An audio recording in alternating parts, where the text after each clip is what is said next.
we really didn't know a lot about organizing at that time. So we rented a lot of books from the library on movement theory. We all read Rules for Radicals by Saul Alinsky and a lot of those kinds of books to try and really ground ourselves in the theory as activists do. I'd actually never done that, so I found it really helpful. And so we would talk about what would it mean to really deeply organize with people and, in the Alinsky way, meet people where they're at. Like, what does that mean when you're fighting climate change? Yeah. And trying to focus on a particular place in this global issue. So we asked ourselves a lot of questions like that. We did this exercise where we wrote all of our different ideas on different Post-it notes, and we put them up all over one of the walls in this farmhouse and tried to organize them together and as a way to try and determine a pattern among all the things we were thinking about doing.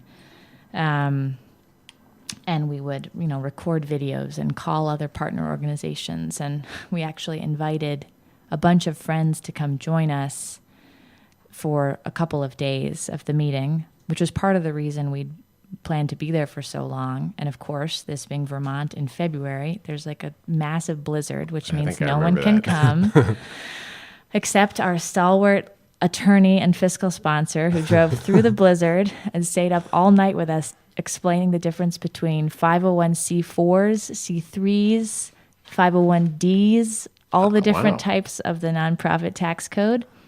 This is, our listeners are thinking, this is what civil disobedience, this is the fight. This is what I get excited about. Exactly. But it's, so it's real. You had to learn it. You have to learn it. So, we really, the conversations touched on a lot of different points. But again, when you're reading the traditional activist, community organizer theorists, a lot of the tools in their toolbox, people are not using as much. Yeah, that's right. Particularly the traditional, more mainstream environmental groups, many of whom had just suffered these 2 back-to-back bruising defeats in Copenhagen and Cap and Trade. So that's a big part of the story too. Is here was an example of a lot of paid advertising. A lot of petitions, a lot of coalition meetings. You look in the tactical toolbox and you're like, okay, people have been using this wrench, this screwdriver, but no one's using the flaming sword of justice. Exactly. Yeah. Exactly. Had we only had that analogy at that time. It's very clarifying for people. That's a Creative Commons license on that. Feel free to use it with attribution. Okay, we will. Next charge. So it was easy to see a contrast between what was happening and what wasn't working, and what needed to happen and what could work. Yeah, and like what all the major social movements that you drew inspiration from had done. Precisely. Yeah, why aren't we doing what they did? That seems good. Exactly. Yeah. And so, but then you think, well, we're this very small band of people, and how could a small group of thoughtful, committed individuals change the world? I mean, when has that been the only thing that ever has? Exactly. I'm pretty sure someone had a T-shirt with that quote on it at the meeting.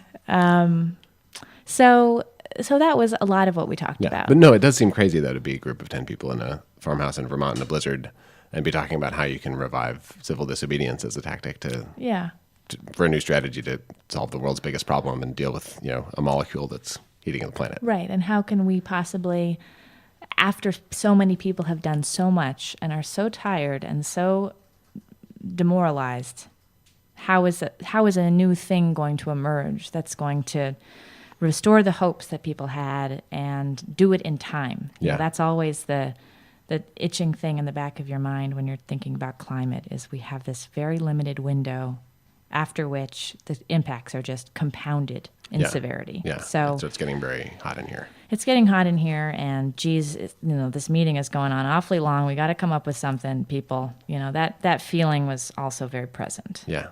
This meeting is basically what happened between episode 3 of Star Wars, where it's turning into Darth Vader, and episode 4, A New Hope. Right. Yeah. This is exactly. like 3.5. 3.5. Yeah. Okay. So, which kind of works with Step It Up being one. Yeah. No, I'm not going to try to analogize. Okay. So you give us another year. Yeah. So you have this meeting. You're sitting in the room. So you say, what about civil disobedience? And what does that mean to you at that moment? What are you talking about? Well, it doesn't mean a whole lot concretely. But again, it has such a rich historical tradition of demonstrating the seriousness of a particular cause and a particular group of activists taking on that cause, and demonstrating that something is fundamentally unjust in a way few other things can. Yeah. And so that was, I think, what we kept coming back to. And, Bill McKibben was really driving this, and he was talking to a lot of different people, groups like Rainforest Action Network and Greenpeace, who have a long tradition of using nonviolent direct action. So... and for listeners who don't know what civil disobedience or nonviolent direct action means, what are those things? So they both refer to a strategy within activism that refers to taking a direct personal action confronting an unjust law. So an example would be in the civil rights movement, there were many laws about segregation. And so activists in the civil rights movement would actively break those laws, like sitting at a lunch counter where they were not supposed to be, and demonstrating that this was an unjust law. And that counts as a description of taking nonviolent direct action. Yeah. So it's basically like intentionally breaking the law in a very public way and intentionally, incurring the consequence of that, so that people see it and know that like you care enough about, like, there are people that care enough about this thing that they're protesting about that they're willing to be arrested or to deal with whatever comes at them. Because the way things are is that unjust. Right. And so the other question when you start walking down this path is, well, what is the law to break? And again, we get back to the issue of climate change, how it is somewhat difficult to fight because... The laws of physics. The laws of physics. But how do you break them? Well, we're doing it every day. I guess that's true. Right. But in another sense, it's the laws of the way the global economy works, very much dependent on fossil fuels for transportation and electricity and manufacturing and heating your home. Heating your home, and so many of the ways you live your life, you don't even think about it. The way we're broadcasting now, it's a part of how. This is a carbon-free broadcast. We're only we'll have to our producer Shelley, make sure that we carbon-free as our broadcast. Decarbonize the flaming sword. Swords are made out of steel, which Right. is made out of carbon. Exactly. So even the flaming sword of justice, unfortunately, is a small part of the problem. Right. So there's a lot to do. There's a lot to do. We have a lot of work.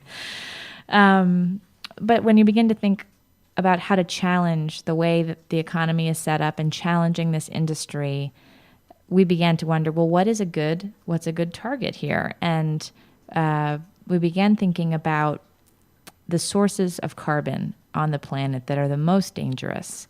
So by that I mean fossil fuel extraction, coal mines, that kind of thing, that if we burn all the coal or the oil, it's going to just dramatically increase how much carbon we're putting into the atmosphere, how far above that 350 number we're going. There's one thing that work you guys did made really vivid to me, or made me think about it this way, is that basically, let's say there's, a trillion, however many trillion tons of carbon. There's a bunch of carbon. Right now it's underground, and that's fine. No one has any problem with carbon being underground. That's great. And the problem is a bunch of people are planning to burn it all and put it into the air. And Precisely. If you could just leave it where it is, no problem at all. And so it's really that moment of sucking it out of the earth and spraying it into the air that's where you want to focus. And there's certain people who are planning to do that even as we talk. Right. And a new study just came out from this great group in the UK called Carbon Tracker, and they went and they added up all the reserves of fossil fuels that all these companies and these countries that sort of act like fossil fuel companies, what they have on their books in the future that they're planning to burn up. And it turns out that there's 5 times more carbon in those reserves than scientists say is safe to burn. And that if we do that... If we burn all that carbon, it's going to have a disastrous effect on the climate, far worse than scientists have predicted. And that in order to avoid that, we would have to keep 80% of all those known reserves underground. Couldn't touch them. So basically, if you have an oil well if you're like the Beverly Hillbillies, right, and you have when you talk to your accountant, you figure that your wealth is the wealth of all the oil in the ground that you're going to sell. you have to slash 80% of it in order to not help trigger this climate disaster. Right. And so humans don't have a great track record of not taking things that are right in front of them. I'm familiar with this problem with regards to chocolate chip cookies. Exactly. Yeah. Exactly. It's a very good analogy, actually. Oh, just like the flaming sword. The key is to put it in the refrigerator. Right. Take it, yeah. Anyway. And put a lock on the refrigerator. That's sort of what we Someone need to do with fossil fuel reserves. So this study only made the problem seem even worse. And this is a common situation in the climate fight, is each new piece of evidence only makes it worse. Yeah. Except when you look at the patterns for solar energy. That's the shining bright spot. But so we had on the one hand, okay, we know civil disobedience is this strategy that can take our movement to a new place. On the other hand, we know that this industry is actually dead set on burning everything that they've got, and they know what the effect it's going to have, but they are behaving like a rogue industry. Yeah. So how do those two things come together? And that's where we find ourselves right now, is 350.org and many of our allies are attacking this particular challenge with two strategies. One is by trying to attack the social license of the fossil fuel industry. And by that I mean basically their public image. A lot of people don't like oil companies. They don't like buying gas. It's expensive. But a lot of us don't dislike the oil companies because they're cooking the planet. Right. And that's what we want to change. And so how do we demonstrate that this industry is knowingly putting our future at risk? Yeah. It's like the cigarettes. It's basically like going from thinking cigarettes are too expensive to thinking these cigarette companies are intentionally addicting kids and killing people in mass numbers. Exactly. So how do we do that? And the answer we've arrived at is having people actually take an economic step, divest their money from this fossil fuel industry. And divest, what do you mean divest? So if you have some investments, say you're a college and you have an endowment and it's invested in a lot of different things that make money, one of them could be fossil fuel companies. Probably is fossil fuel Probably companies. is. Yeah. And divesting would mean you no longer invest in those companies. So you look at your portfolio and you say, okay, I see I've got some shares in Peabody Coal here. These have to go. And so this technique called divestment, again, helps show this moral case that this industry is so harmful. We don't want to be tainted by them with our money. It's like not buying blood diamonds, right? It's like, and this tactic or the strategy came in part from the anti-apartheid movement. Exactly. Because there's this huge push successfully to get tons of investors to stop investing in anything from South Africa. And that had this huge effect on the South African regime and helped lead to the end of apartheid. Exactly. And so that's what we took as our model on the divestment. So that's really focusing on the systemic problem with climate change. This industry, their social license to continue to do what they do, that has to go. On the other hand, we have to show what we stand to lose right now if we keep doing this, if we keep investing, if we keep building more pipelines and mining more coal, et cetera.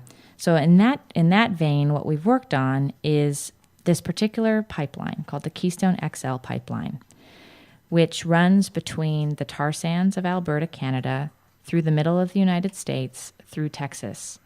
And the tar sands of Alberta are the dirtiest form of oil on the planet. It's actually the most ecologically devastating project anywhere on Earth. You can see it from space. You can see it from space. It looks kind of like... Mordor. It looks like Mordor, yeah. I was going to say it looks like acne that someone's been scratching at with enormous claws. Gosh. It's just a horrible-looking scar on the planet. And it's this massive tar deposit that sits underneath a rainforest, which has been cut down to get the tar. Oh, that's a great idea. Right? Yeah, perfect. Everything about this is terrible. And this pipeline would really increase the amount of oil we get from the tar sands. And by we, I mean the global community. The world. The world. Yeah, because basically at this point, they can pull tar sand oil out of the ground so fast, but they can't actually get it to people who want to buy it fast enough. Right. So that's why they need more pipelines. So if we can stop the pipeline, the theory goes, we can try and stop the tar sands. So this is where the civil disobedience comes in.